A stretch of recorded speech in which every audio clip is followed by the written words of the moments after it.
Hello, today we're here with Brandon Page from Specialized Pipe Technology, one of the valuable vendors in our vendor network here with Associate Gulf Coast. So Brandon, if you could walk me through what is Specialized Pipe Technologies? Well, Specialized Pipe Technologies are, to save time and energy on the long title, SPT is a pipe rehab company. What we specialize in is non-destructive means for dealing with old failing pipes. So in the event that a pipe, be it underground or inside of a building's walls or ceilings, begins to fail and have trouble, we specialize in ways to rehabilitate and repair that pipe without having to cut open walls or ceilings or floors. So when you say without having to cut in the pipes and ceilings and floors and all that, from the layperson like myself, what are you really talking about? You're going to go into the pipes from outside the building or outside the common area space. And how does that work? Do you have to dig holes to get access to these pipes, or what are we actually talking about?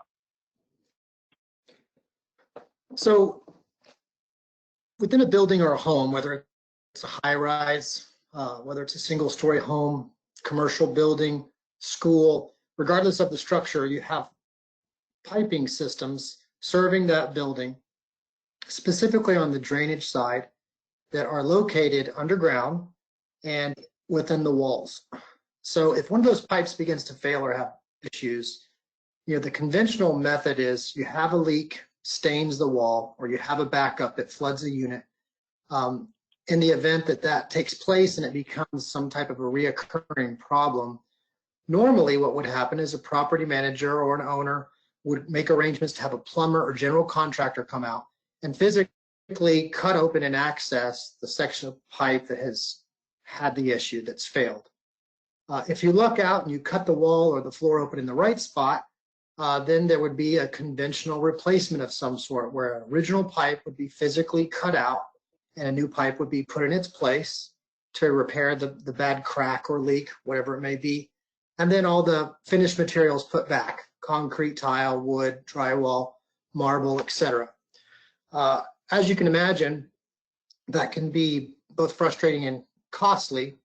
So the simplest analogy that I like to use is that in the event that someone realizes they're having heart complications, years ago, if you needed a heart operation or heart surgery of some kind, really the only option was to have your chest cut open and your heart physically held in the hands of a doctor while they, perform open heart surgery.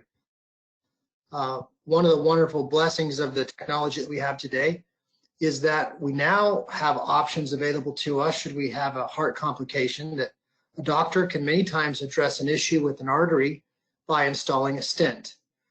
Case in point, my father, his wife, a couple of years ago had some chest pains. She was physically fit, no issues. Next thing you know, they're in the doctor's office and she's got like 4 major arteries blocked. And within 24 hours, they installed, I think, 3 or 4 stents to reopen the flow of blood in those arteries. They did this all remotely from a small incision in the inside of her thigh, and were able to, restore her health and get her right back to normal life. So pipelining, in effect, to draw a picture type analogy, is very much the same. We're going to use existing accesses that are already there for the building, such as vents or stack pipes on the roof of a home or building, or cleanouts that are located out in the front of the building, in order to get camera equipment in the pipe, and then as a result build what is called a cured in place pipeliner to slip inside the line to a designated point where there's a problem, and then inflate the liner, let it cure over the process of about 2 to 3 hours, and remove it just like the installation of a stent in an artery. Now you didn't describe the heart and the artery. I mean, I think everybody can relate to that from a medical perspective. What is it that the managers would be noticing that would say, hey, wait a second, something's wrong? Are we talking something as simple as your drainage of the entire building just taking forever? You know, your toilets don't flow properly. Is there anything specific that says this is why I would call SPT if I'm noticing blank? So fill in that blank for me. So there's three big red flag warning signs that we encourage people to watch out for. The first being slow drainage. So for any reason, whether it's a home or a high-rise building, if you start having slow drains, meaning that the drain for whatever reason it won't drain out as it should, or you start to have the sound of gurgling in a system, these are signs that for whatever reason there's an obstruction of some kind or restriction. A lot of the pipes in buildings that are roughly 25, 30 years or older are cast iron, so they have a tendency to corrode. So slow drainage can be the result of corrosion, just like plaque buildup in an artery. Another issue can be the sign of leaks. So drain line leaks are frustrating in that they can come and go, meaning that water only leaves a pipe when it's, you know, passing through the system. So case in point, your neighbor 2 stories above you flushes the toilet, and an hour later, a little bit of dampness or staining appears on the wall a couple of stories down. This can be very frustrating in a high-rise building because when it comes to drain line leaks, as you can see this picture we have up, a corroded pipe is kind of fickle. One day it'll work, and then one day because of waste or paper products that are passing down through the vertical and horizontal pipes in the building, a piece will catch and it will begin to block up and restrict. And essentially this is the equivalent to the system having a heart attack. If this starts to happen on a regular basis, managers tend to know there's something wrong because they're having to call a plumber, someone to come out and snake the drain or run a jetter. When this starts happening on a regular basis, it's usually a red flag that there's something more serious wrong than just an intermittent stoppage with the pipe.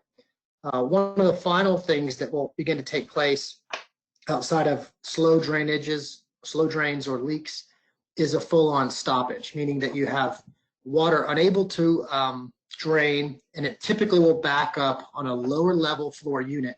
Inside of a home, it's going to show and back up at the lowest point in the system, which is normally like the tub drain in a hall bath or maybe a master bath. So those are the big 3 things that we say. If you start to have these issues, it's probably time to have someone come out and do a video inspection of the pipes to see if it's just a spot where there's a problem area and a generalized location, or if there's a larger, more kind of system-wide fundamental problem that needs to be addressed.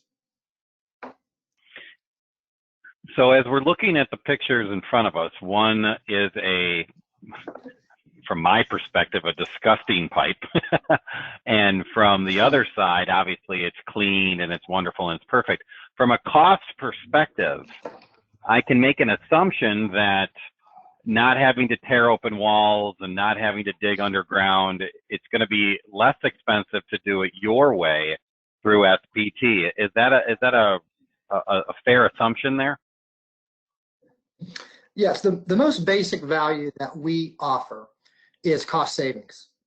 It's very straightforward and simple. And you can imagine your assumptions are correct. Once a pipe begins to be corroded like that, what you're actually looking at the picture on the left is the outside, probably say 1/4 inch thickness of that pipe is the actual cast iron piping material. But everything on the inside is just a mixture of corrosion, it's rust, it's minerals, it's scale, it's waste that's built up over the years and created this material that gives ground or rise to blockages. From a cost savings point of view, when a pipe gets in that condition, you really have only one low cost option, and that's to attempt to clean the pipe. Cleaning the pipe can work. It can buy time in most cases, but in some instances, as the pipe, if it's badly corroded or begins to become fragile, there becomes to be some risks associated with cleaning it, where it can break, or it can actually exaggerate the problem. Case in point, if equipment's being ran down through a pipe like that, breaking it loose, it's got to go somewhere. So it'll typically drain to some other point in the system where it stops up, usually lower and further out, and causing a more common, system-wide problem where what started as a unit owner's issue now becomes a building-wide problem. The pipe on the right is an example of the same style type of 4-inch cast iron pipe, the most common pipe in most homes and high-rise buildings. And what's happened is that corrosion has been removed, and then a liner has been installed. That bluish kind of aqua colored material on the inside is an epoxy-based liner. It's a pipe that slipped into place like a stent and seals the pipe from the inside, preventing it from ever corroding again and preventing it from leaking should there have been any issues with the structural integrity of the pipe. So cost savings in the general sense, the real savings comes into view when you realize that you're not cutting open walls and floors, you're not tearing out from top to bottom on a 10-story building, or open trenching, the lobby of the main walkway or the parking lots. The money is saved when you're not tearing up landscaping, sidewalks, block, and all the other materials. So the cost savings lining pipe, in many instances, a lot of people, when they do a comparison to conventional pricing or conventional pipe replacement, it's somewhere between 40 to 50% less when you take into account all of the associated remodel costs that typically come with repiping a building. Is it also fair to say that not only could our boards, or our clients, I should say, or really anybody, not only save money, but also, can you talk to me a bit about the time, your normal, if it's you versus somebody who's taken pipes out, I'm going to make the assumption that from the time it takes to actually do the work, SPT is going to take less time to solve that problem than another company that's going to need to tear stuff out, trench areas, those types of things. So can you speak to me a bit about time it's going to take, if you were to compare it against somebody going into walls and tearing things out? Yeah, so a simple kind of a catch phrase that I like to use is 50-50. So think of it this way. Most of the time, whether we're dealing with a homeowner or a high-rise condo with 300 units, most of the time, there's going to be about a 50% cost savings in comparison to a conventional pipe replacement. It also takes about 50% less time, half the time in most cases, or you could say twice as fast. So 50-50. In the instance of pipe lining, one of the great advantages to it is not only the cost savings, but the convenience. If you can imagine physically ripping the pipes out of a building, in most instances, there's some measure of fairly substantial to major inconvenience, meaning that owners, tenants have to physically leave during the tear out process. For one, it creates an enormous mess. And so most people don't want to stay around, not to mention that the facilities are out during that period of time. So during a pipelining project, the nice thing is people stay typically in their units. They can use the facilities all the way up until the time that a liner is installed to cure. This cure time is approximately start to finish 4 to 5 hours per individual line. So most instances, say in a high-rise building or in a home, we encourage them, go out for the afternoon to the beach, go shopping, to stay, maybe one side of the home will be still in operation while the other is being lined, but once a pipe is lined, it can be put right back into service. So you figure 3 to 4 hour downtimes where individual pipes that are not being cut open are being sealed, rehabilitated with these liners. So from a time point of view, it's much less disruptive and much faster. We can install any given day, depending on the number of people, anywhere from 150 to 300 linear feet of pipe in a given day. So when you're talking about vertical stacks or underground drains, again, unit owners, homeowners, typically they don't experience a whole lot of inconvenience. Other technicians coming in to do cleaning on one day and lining on. This is typically all done on a schedule that they're made aware of and can really go about their routine without that much disruption. Well, Brandon, I really appreciate the opportunity to chat with you a little bit here about how SPT can make our lives as managers and certainly as board members easier, for lack of a better phrase. But if the manager needs to get in touch with you, or if a board member wants to reach out to you directly and ask them questions or are in need of an evaluation, what's the best way to reach you directly? Naturally, up on the screen, I see the 866 number, but is there a different phone number that I can get you directly if I'm a board member or a manager? Yeah, you're welcome to call me directly. I'll give you both my phone number and my email address. My mobile phone number is 941-724-4492. And my email address is real simple. It's my first name, Brandon, B-R-A-N-D-O-N, and the letter P, @sptpipe.com. We also use on our website, you can go and ask for information or someone to reach out. We use web address info@sptpipe.com. Between myself and the website and the information on the screen, multiple ways to get a hold of us. We have an entire team of people that specialize just in consultations. So between myself and the rest of us, we're happy to come and answer any questions you might have.